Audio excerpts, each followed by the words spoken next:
Good evening everyone. Last video में हमने भोपाल संभाग के अंतर्गत मात्र भोपाल ज़िला पढ़ा था। आज हम सीहोर ज़िले की बात करेंगे। उससे पहले मैं आपको बता दूं कि आप लोग ये मत सोचिए कि मैम जो ज़िले हैं वो इतने लेंदी पढ़ा रही है, इतनी सारी इन्फॉर्मेशन दे रही है, इतने सारे फैक्ट बता रही है। ये आप लोगों के लिए ही है, एक रिवीजन पर्पस की क्लास है, जैसा कि मैंने पहले भी बोला था। अगर आप जैसे मध्य प्रदेश के कोई भी टॉपिक पढ़ेंगे, जैसे शिक्षा हुआ, स्वास्थ्य हुआ, पर्यटक हुए, इतिहास हुआ, भूगोल हुआ, अर्थव्यवस्था हुई मध्य प्रदेश की, तो अगर आगे हम इस टॉपिक को पढ़ेंगे तो आप पहले से ही रिवाइज कर लेंगे। अगर मैं हर ज़िले के अंतर्गत ज़्यादा से ज़्यादा इन्फॉर्मेशन देने की कोशिश करूँगी तो आप उसको ज़िले को वहाँ पर देख के एक रिवीजन पर्पस की क्लास से आप इसे पढ़ सकते हैं। चलिए आज हम शुरू करते हैं सीहोर ज़िला। सीहोर ज़िले में 8 तहसील है जिसमें से सीहोर है, इछावर है, आष्टा है और बुधनी। आप सब जानते ही हैं कि जो हमारे शिवराज सिंह चौहान सीएम हैं वो बुधनी से ही चुने गए थे। उनका जो विधानसभा क्षेत्र है वो बुधनी है। नरसुल्लागंज, जावरा, श्यामपुर और रहेटी। विकासखंड 5 विकासखंड है जो कि सामान्य है। पुनर्गठन आप सब जानते ही हैं कि 1 अक्टूबर 1972 में हुआ। भोपाल को पृथक कर नया जिला बनाया गया था और सीहोर का पुराना नाम सिद्धपुर है। चलिए अब हम थोड़ा सीहोर का इतिहास पढ़ते हैं। मैं आपको लिखवा नहीं रही हूँ, मैं सिर्फ बोल रही हूँ। आप इसको सिर्फ एक बार समझ लीजिए क्योंकि ये समझना बहुत ज़रूरी है। सबसे पहले अगर इतिहास की बात करें तो स्टार्टिंग से लेते हैं हम। जो हमारा प्राचीन काल है उसी से स्टार्ट करते हैं कि सीहोर ज़िले की क्या स्थिति थी। सीहोर ज़िला अवंती का एक अभिन्न अंग था, जिसमें बाद में यह मगध राजवंश का भी बना। चंद्रगुप्त मौर्य प्रथम के राज्य में भी आया, हर्षवर्धन के राज्य में भी आया, अशोक महान के राज्य में भी आया और राजा भोज के राज्य में भी आया। पेशवा प्रमुखों और रानी कमलापति हम इसलिए अब ज़्यादा ध्यान देते हैं क्योंकि जो हमारा हबीबगंज रेलवे स्टेशन है, जो कि विश्व स्तरीय रेलवे स्टेशन बन गया है, उसका नाम हबीबगंज बदल के रानी कमलापति रख दिया, जिसका रिनोवेशन करने के लिए 15 नवंबर को मोदी जी भोपाल आए थे और भोपाल राजवंश के नवाबों के संरक्षण में था। और जब अगर हम ब्रिटिश राज्य की बात करें तो Sehore British east India company के राजनीतिक एजेंटों और निवासियों का मुख्यालय भी रहा है। Sehore British east India company के राजनीतिक एजेंटों और निवासियों का मुख्यालय रहा है। ये मैं आपको दोबारा से इसलिए रिपीट कर रही हूँ कि आप इसको लिख सकें क्योंकि ये वेरी इंपॉर्टेंट फैक्ट है। अब हम थोड़ा सीहोर ज़िले के बारे में जो स्वतंत्रता प्राप्ति के समय हुआ था उस पर थोड़ा नज़र डाल लेते हैं। सीहोर ज़िले में आपने देखा होगा एक महावीर और बली शाह है। उन्होंने 6 अगस्त 1857 को सीहोर में सिपाही बहादुर नाम की एक हुकूमत की नींव डाली थी। आप लोग इसको इतिहास के थ्रू पढ़ते हैं, पर मैं आपको हर एक ज़िले के थ्रू जो भी उसमें इम्पोर्टेंट बातें हैं, इतिहास में क्या हुआ था, भूगोल में क्या हुआ था, अर्थव्यवस्था में क्या हुआ था, ये सब मैं आपको अच्छे से बता रही हूँ ताकि आप इतिहास पढ़े तो आपको ये पहले से ही पता हो। सिपाही बहादुर नाम की एक हुकूमत की नींव डाली थी दोनों ने, महावीर और बली शाह ने।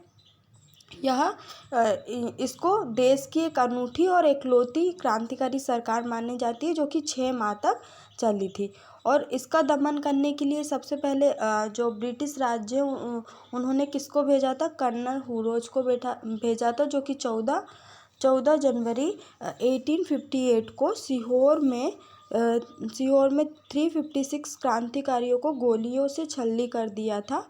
और उसके बाद 31 जनवरी 1858 को जो फजील मोहम्मद खान थे, जो कि जो स्वतंत्रता प्राप्ति के समय वहाँ पे आंदोलन कर रहे थे, उनको मृत्युदंड दिया और उन्हें फांसी पर लटका दिया। चलिए, हमने इतिहास पढ़ लिया सीहोर का। अब थोड़ा और आगे देख लेते हैं कि इतिहास के समय इतिहास से ही रिलेटिव थोड़ी बातें और देख लेते हैं। ये मैंने यहाँ पे लिखी हुई है, आप इसको नोट कर लीजिए। 24 जून 1824 में कुंवर चैन सिंह, आपने नाम सुना होगा, अंग्रेज़ों के साथ युद्ध करते हुए सीहोर के दशहरा बाग मैदान में शहीद हो गए थे। यहाँ पर उनकी छतरी भी बनाई गई है। और जो कुंवर चैन सिंह को है, मध्य प्रदेश का पहले शहीद के नाम से जाना जाता है और उनको मध्य प्रदेश का मंगल पांडे भी कहा जाता है। अब थोड़ा भूगोल के अंतर्गत देख लेते हैं। भूगोल के अंतर्गत जो सीहोर ज़िले में नदी बहती है वो पार्वती नदी है, और वो कहाँ से निकलती है? आष्टा से निकलती है। अब थोड़ा पर्यटन के हिसाब से देखते हैं। चिंतामन गणेश मंदिर, जो कि हम सब लोग गए होंगे घूमने के लिए, जिसका निर्माण चंद्रगुप्त विक्रमादित्य द्वारा किया गया था, पर हमको ये नहीं पता कि इसका निर्माण किसने किया। सलकनपुर माता मंदिर, जो कि विजयसन मंदिर है, विजयसन माता मंदिर है।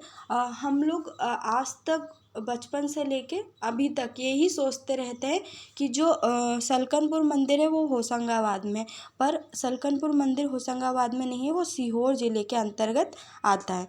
सारू मारू की गुफाएं अशोक से संबंधित है। पानगुड़ियाल स्तूप, जो कि अशोक का ही स्तूप है, जो कि दक्षिण पथ स्तूप है। राम कोहिया का मंदिर है, सीहोर में ही है, जो कि चमत्कारी शिवलिंग है, जिस पर 1000 शिवलिंग खुदे हुए, मतलब हाथ से छोटे छोटे शिवलिंग खुदे हुए, जो कि 1000 है। सहस्त्र, जिसको किसके नाम से जाना जाता है? सहस्त्रलिंगन के नाम से। जैसा कि मैंने आपसे कल भी बोला था कि अगर आप लिखेंगे तो आपकी और भी अच्छे से प्रैक्टिस हो जाएगी, इसलिए मैंने सिर्फ आपको इतना ही लिखवाया है कि आप बस इसको लिखिए, और बाकी मैं आपको बोलती हूँ और आप उसको नोट करते जाइए। नेक्स्ट हम देखते हैं, जो हिम्मत खां है तथा बहादुर खां की कब्र कहाँ पर बनी हुई है? सीहोर में बनी हुई है। रेलवे स्पीकर बनाने का कारखाना कहाँ पर है? बुधनी। मैं थोड़ा थोड़ा लिखवा भी देती हूँ जितना हो सकता है, और इसमें राइटिंग आपको समझ में भी नहीं आएगी, पर मैं जो बोल रही हूँ वो आप ज़रूर लिख लिए। बुधनी सीहोर में है। ट्रैक्टर ट्रेनिंग सेंटर भी कहाँ पर है? जो ट्रैक्टर की ट्रेनिंग दी जाती है वो कहाँ पर है? सीहोर में है। सीहोर में भोपाल शुगर मिल है। जो हम सोचते हैं कि जो भोपाल शुगर मिल, हम पहले ही हमारा ध्यान, मतलब दिमाग में ये ख्याल आ जाता है कि जो भोपाल शुगर मिल है वो कहाँ पर होगी? भोपाल में। पर ये जो फैक्ट है, ज़्यादातर बच्चे गलत कर देते हैं, इसलिए पहले से ही आप याद रखिए, जो भोपाल शुगर मिल है वो कहाँ पर है? सीहोर ज़िले में अवस्थित है। और सोचिए आप, सीहोर ज़िले में ही प्रदेश का पहला आवासीय खेल विद्यालय स्थापित है। और सीहोर में दलहन अनुसंधान केंद्र तथा कृषि का अंतर्राष्ट्रीय रिसर्च सेंटर भी कहाँ पर है?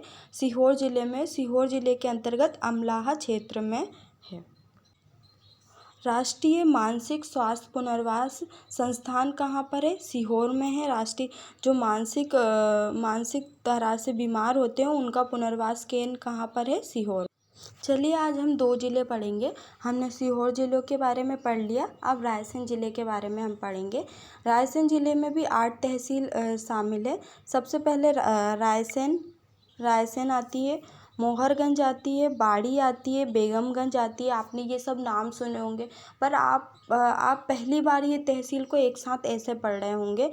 ये क्योंकि बहुत इम्पोर्टेंट है, हमें पता होना चाहिए। अगर हम MPPSC का एग्ज़ाम दे के क्वालिफाई हो जाते हो और एक तहसील में डिप्टी कलेक्टर बन के या DSP बन के जाते हैं, तो हमें पता होना चाहिए ऑलरेडी किसी के बताने से पहले कि हमारे यहाँ पे कौन कौन सी तहसील है, तो हम उसको चॉइस कर सकते हैं। अगर चॉइस गोहरगंज, सिलवानी, बरेली और उदयपुर तहसील आती है। विकासखंड कितने हैं? 7 है, जो कि सामान्य है। लिंगानुपात 901 है। नदी कौन सी बहती है? बेतवा नदी बहती है, जो कि रायसेन के कुमरा गांव से बहती है, और जिसकी लंबाई है 480 किलोमीटर। अब रायसेन का थोड़ा इतिहास देख लेते हैं हम। जो रायसेन जिला है वो बाबर के समय यहाँ का शासन कौन था? शिलादित्य था। जो कि ग्वालियर के विक्रमादित्य, ग्वालियर में कौन था, विक्रमादित्य थे। चित्तौड़ के राणा सांगा थे और चंदेरी में कौन थे, मेदिनी राय थे। तथा अन्य राजपूत नरेशों के साथ खानवा के युद्ध में शामिल हुए थे, जो कि कब हुआ था खानवा के युद्ध, 17 मार्च 1527 में बाबर के विरुद्ध लड़ा गया था। आप सभी जानते हैं। आपको पता है रायसेन का दुर्ग का निर्माण किसने करवाया था, राजा राज बसंती द्वारा बनवाया गया था। और इस दुर्ग में राजा रोहित का महल, ये मैंने लिखा नहीं है, आप इसको नोट कर लीजिए। राजा रोहित का महल है, बादल महल भी है और इत्रदान महल आदि महल दार्शनिक हैं, है ना। यहाँ पे देखने लायक, यहाँ पे इतने महल अवस्थित है। रायसेन दुर्ग पर सबसे पहले आक्रमण किसने किया था, शेरशाह ने किया था, जो कि 1543 में किया था। यह आक्रमण शेरशाह के चरित्र पर एक कलंक माना जाता है। जब शेरशाह ने ये आक्रमण किया था तो सब लोग उनके ये आक्रमण को फिजूल समझते थे और फिजूल था ही। अब हम मध्य प्रदेश के प्रमुख पर्यटक स्थल रायसेन के प्रमुख पर्यटक स्थल देखते हैं। भोजपुर, जो कि मध्य प्रदेश का सबसे बड़ा शिवलिंग है। स्थापना किसने करवाई थी, राजा भोज ने। निर्माण राजा भोज द्वारा करवाया गया था। इसे पूर्व का सोमनाथ भी कहा जाता है। इसकी ऊंचाई 7.5 फुट है। भीमबेटका, जो कि शैलाशय है, रायसेन जिले के अंतर्गत शामिल है। इसको विश्व धरोहर स्थल में 2003 को शामिल किया गया था। यह पूर्व पाषाण काल से लेकर मध्य पाषाण काल मानव की गतिविधियों का केंद्र रहा है। सांची का स्तूप भी रायसेन के अंतर्गत आता है। विश्व धरोहर स्थल में 1989 को शामिल किया गया था। यहाँ पे सारी और महामोगलायन की अस्थि भी यहीं पर सांची के स्तूप के अंदर अवस्थित है। मृगेंद्रनाथ की गुफा भी कहाँ पर है, मृगेंद्रनाथ की गुफा भी रायसेन में अवस्थित है। अब मैं आपको यहाँ पे सिर्फ बोलूँगी, आपको नोट करना पड़ेगा। और नेक्स्ट पर्यटन स्थल पढ़ते हैं हम। गिन्नौरगढ़ का किला कहाँ पे है, रायसेन में है, जो कि राजा उदयवर्मन द्वारा बनवाया गया था। यहाँ के तोते, ये जो गिन्नौरगढ़ का किला है वो तोतों के लिए प्रसिद्ध किला है। रातापानी अभयारण्य भी कहाँ पे है, रायसेन में है, जिसकी जो कि 825 वर्ग किलोमीटर क्षेत्रफल अवस्थित है। देश की पहली ऑप्टिकल फाइबर फैक्ट्री कहाँ पे, रायसेन मंडीदीप में है, जो कि जापान की सहायता से बनाई गई थी। रायसेन जिले की अगर भौगोलिक स्थिति देखें तो रायसेन जिला मालवा के पठार के अंतर्गत शामिल है और सीहोर जिला भी मालवा के पठार के अंतर्गत शामिल किया गया है। और जो भी भोपाल संभाग के अंतर्गत जिले आते हैं वो सभी मालवा के पठार के अंतर्गत शामिल किए गए हैं। चलिए, आज के लिए इतना ही काफ़ी है।